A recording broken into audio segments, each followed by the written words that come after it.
வணக்கம். ஒரு ஆன்லைன்ல கிளாஸ் எடுக்கிற பேரண்ட் எனக்கு கால் பண்ணியிருந்தாங்க. இந்த ஆன்லைன் கிளாஸ் பண்ணும்போது என் பையன் ரொம்ப வயலண்ட் ஆகுறான். இந்த கிளாஸ் ஸ்டார்ட் பண்ணதுல இருந்து என் பையன் ரொம்ப அக்ரெசிவ் ஆகிறான்.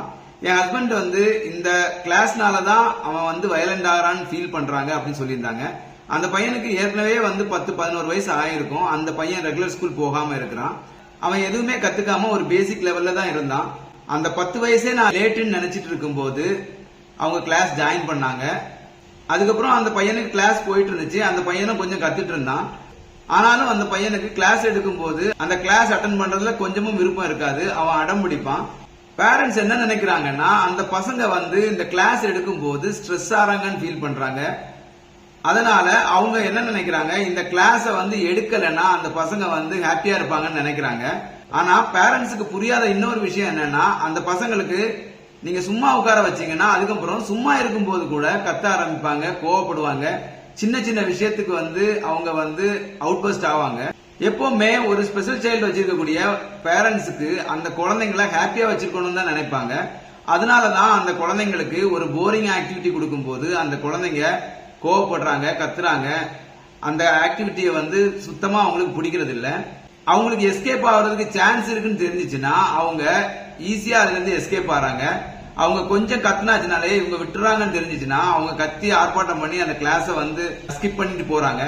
இதுவே ரெகுலர் கிளாஸ் வரும்போது அவங்க கத்தி ஆர்ப்பாட்டம் பண்ணாலும் நாங்க விட மாட்டோம். 15 நாள்ல இருந்து 20 நாள் வரைக்கும் கத்துவாங்க, ஆர்ப்பாட்டம் பண்ணுவாங்க, அழுவாங்க. அந்த டைம்ல கூட சில பேரண்ட்ஸ் என் பையன் அழுறான், எனக்கு என் பையன் ஸ்ட்ரெஸ் ஆறாங்கன்னு அழைச்சிட்டு போறவங்க உண்டு. அப்படி அழைச்சிட்டு போகாம இருக்கக்கூடிய பேரண்ட்ஸோட குழந்தைங்க 1 மாசத்துக்கு அப்புறம் அமைதியா உட்கார்ந்து அந்த கிளாஸ அட்டன் பண்ணுவாங்க, அந்த கிளாஸ ஃபாலோ பண்ணுவாங்க.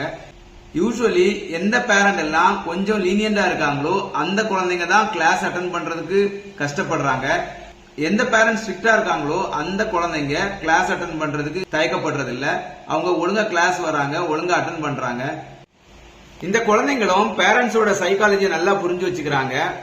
பேரண்ட்ஸை விட அவங்க புத்திசாலித்தனமா இருக்காங்க. பேரண்ட்ஸ்ட எதை செஞ்சா நம்ம இந்த இதுல இருந்து எஸ்கேப் ஆகலாம்னு அவங்களுக்கு நல்லா தெரியும். அதை அவங்க செய்யறாங்க. உடம்பு சரியில்லைன்னு சொல்லிட்டு அந்த பேரண்ட் நினைச்சாங்கன்னா அந்த குழந்தைங்க உடம்பு சரியில்லாத மாதிரி நடிக்கிறாங்க. உடனே பேரண்ட்ஸும் அந்த குழந்தைங்களுக்கு அந்த ஆக்டிவிட்டில இருந்து எக்ஸ்கியூஸ் கொடுக்கறாங்க. இந்த மாதிரி எக்ஸ்கியூஸ் எடுத்து அந்த குழந்தைங்க பழகிட்டதுனால எந்த ஒரு கஷ்டமான ஆக்டிவிட்டி கொடுத்தாலும் அந்த குழந்தைங்க பிஹேவியர் பண்ணி அந்த ஆக்டிவிட்டில இருந்து எஸ்கேப் ஆறாங்க. இதுவே சில பேரண்ட்ஸ் அந்த குழந்தைங்களோட பிஹேவியரை கண்ட்ரோல் பண்ணணும்னு நினைக்கிறாங்க. அவங்க நம்மகிட்ட இந்த ஹெல்ப் எடுத்துக்கிறாங்க, இம்பல்ஸ் கண்ட்ரோல் வர்றாங்க.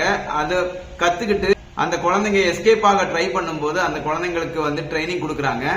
அதுக்கப்புறம் அந்த குழந்தைங்க ஒழுங்கா ஒபே பண்ணுது. அந்த குழந்தைங்க இந்த மாதிரி சான்ஸ் எடுக்கிறது இல்ல. அந்த குழந்தைங்க கத்துக்கிறாங்க, அந்த குழந்தைங்க டெவலப் ஆறாங்க. ஒரு குழந்தை ஆட்டிசம் பாதிப்புல இருந்து வெளியே வரணும்னா ஃபர்ஸ்ட் கீழ்ப்படிதல் வரணும். கீழ்ப்படிதல் வந்தாதான் அவங்க கத்துப்பாங்க.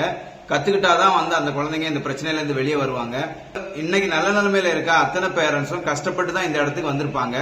இந்த இடத்துக்கு வந்துட்டு தன் குழந்தை கஷ்டப்படக்கூடாதுன்னு நினைக்கிறாங்க. கஷ்டப்படாத எந்த குழந்தையும் டெவலப் ஆக மாட்டாங்க. ஸ்ட்ரெஸ் ஆகக்கூடிய குழந்தைங்க தான் அதை ஹேண்டில் பண்ணி அதுல இருந்து வெளியே வருவாங்க. ஆரம்பத்துல கத்துக்கும் போது எல்லா ஆக்டிவிட்டியும் போர் அடிக்க தான் செய்யும். கொஞ்ச நாள் போக போக அந்த ஆக்டிவிட்டி பிடிக்கும். பின்னாடி படிப்பு ரொம்ப பிடிக்கிற மாதிரி ஆகும். இதை புரிஞ்சுக்கிட்டா இந்த குழந்தைங்களை ரெக்கவர் பண்ணலாம். தேங்க்யூ.